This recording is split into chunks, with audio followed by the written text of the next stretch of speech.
Cien años de soledad, página 68, audio 24.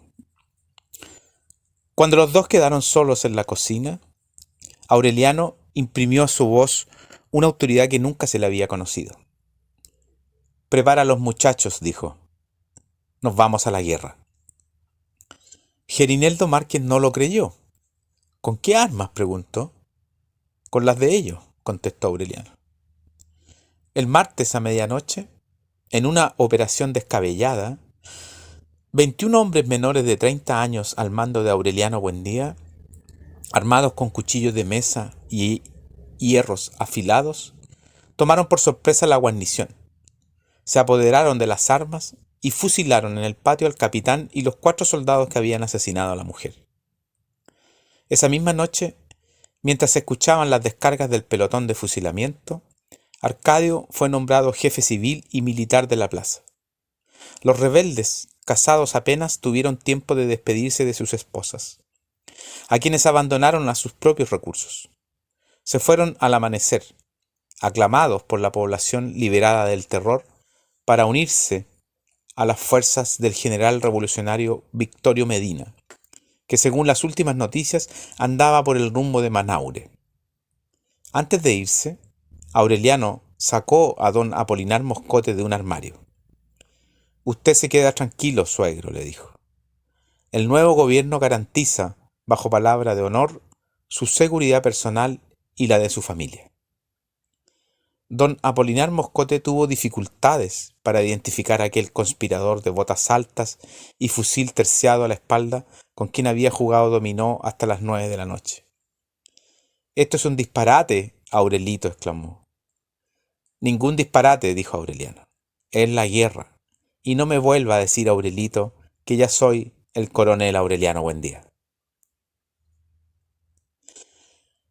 El coronel Aureliano Buendía promovió 32 levantamientos armados y los perdió todos. Tuvo 17 hijos varones de 17 mujeres distintas, que fueron exterminados uno tras otro en una sola noche, antes de que el mayor cumpliera 35 años. Escapó a 14 atentados, a 73 emboscadas y a un pelotón de fusilamiento. Sobrevivió a una carga de estrictinina en el café que habría bastado para matar un caballo. Rechazó la orden del mérito que le otorgó el presidente de la República. Llegó a ser comandante general de las fuerzas revolucionarias con jurisdicción y mando de una frontera a la otra, y el hombre más temido por el gobierno, pero nunca permitió que le tomaran una fotografía. Declinó la pensión vitalicia que le ofrecieron después de la guerra y vivió hasta la vejez de los pescaditos de oro que fabricaba en su taller de Macondo. Aunque peleó siempre al frente de sus hombres, la única herida que recibió se la produjo él mismo después de firmar la capitulación de Neerlandia, que puso término a casi 20 años de guerras civiles. Se disparó un tiro de pistola en el pecho y el proyectil le salió por la espalda sin lastimar ningún centro vital. Lo único que quedó en todo eso fue una calle con su nombre en Macondo. Sin embargo, según declaró pocos años antes de morir de viejo, ni siquiera eso esperaba la madrugada en que se fue con sus 21 hombres a reunirse con las fuerzas del general Victorio Medina. «Ahí te dejamos, Macondo», fue todo cuanto le dijo Arcadio antes de irse. «Te lo dejamos bien, procura que lo encontremos mejor». Arcadio le dio una interpretación muy personal a la recomendación. Se inventó un uniforme con galones y charreteras de mariscal, inspirado en las láminas de un libro de Melquiades, y se colgó al cinto el sable con borlas doradas del capitán fusilado. Emplazó las 2 piezas de artillería a la entrada del pueblo. Uniformó a sus antiguos alumnos, exacerbados por sus proclamas incendiarias, y los dejó vagar armados por las calles para dar a los forasteros una impresión de invulnerabilidad. Fue un truco de doble filo, porque el gobierno no se atrevió a atacar la plaza durante 10 meses. Pero cuando lo hizo, descargó contra ella una fuerza tan desproporcionada que liquidó la resistencia en media hora. Desde el primer día de su mandato, Arcadio reveló su afición por los bandos. Leyó hasta 4 diarios para ordenar y disponer cuanto le pasaba por la cabeza. Implantó el servicio militar obligatorio desde los 18 años.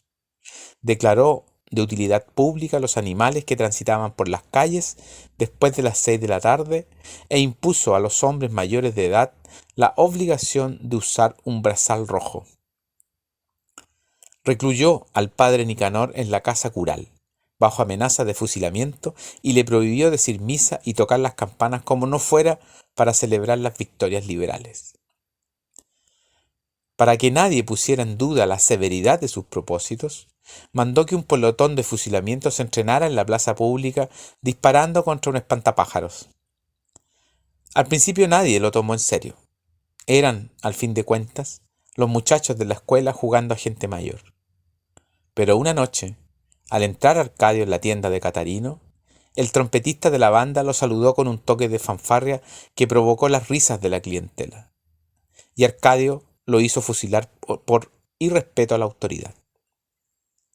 A quienes protestaron los puso a pan y agua con los tobillos en un cepo que instaló en un cuarto de la escuela.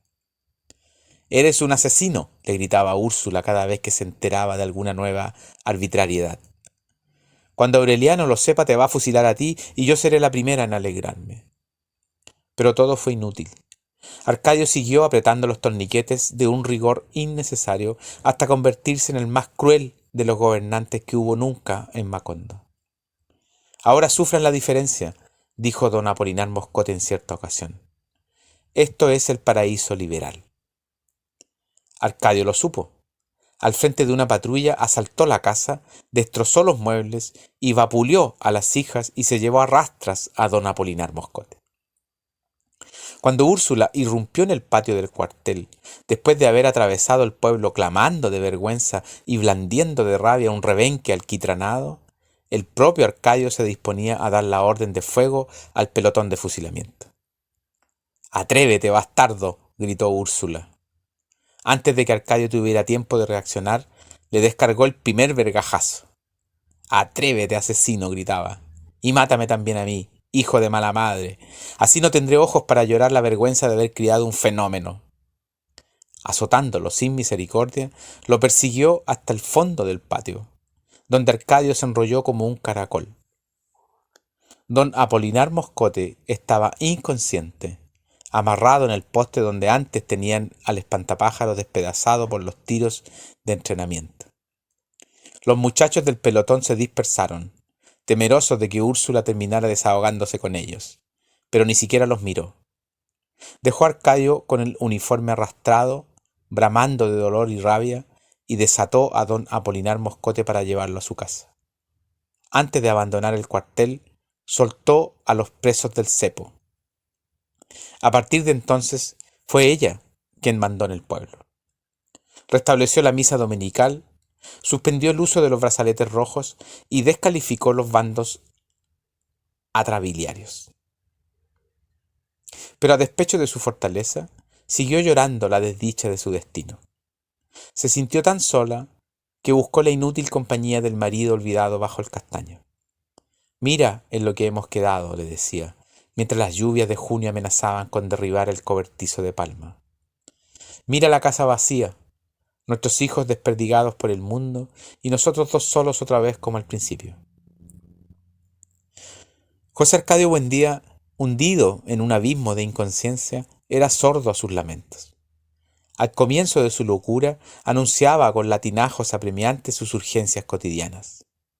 En fugaces escampadas de lucidez, cuando Amaranta le llevaba la comida, él le comunicaba sus pesares más molestos y se prestaba con docilidad a sus ventosas y sinapismos. Pero en la época en que Úrsula fue a lamentarse a su lado, había perdido todo contacto con la realidad. Ella lo bañaba por partes sentado en el banquito, mientras le daba noticias de la familia.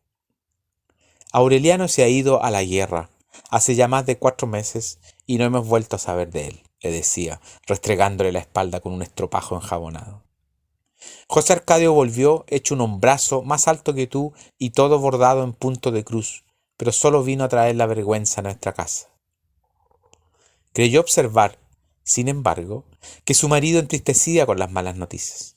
Entonces optó por mentirle. No me creas lo que te digo, decía, mientras echaba ceniza sobre sus excrementos para recogerlos con la pala. Dios quiso que José Arcadio y Rebeca se casaran, y ahora son muy felices. Llegó a ser tan sincera en el engaño que ella misma acabó consolándose con sus propias mentiras. Arcadio ya es un hombre serio, decía, y muy valiente, y muy buen mozo con su uniforme y su sable. Era como hablarle a un muerto, porque José Arcadio Buendía estaba ya fuera del alcance de toda preocupación. Pero ella insistió. Lo veía tan manso, tan indiferente a todo, que decidió soltarlo. Él ni siquiera se movió del banquito. Siguió expuesto al sol y la lluvia, como si las sogas fueran innecesarias, porque un dominio superior a cualquier atadura visible lo mantenía amarrado al tronco del castaño.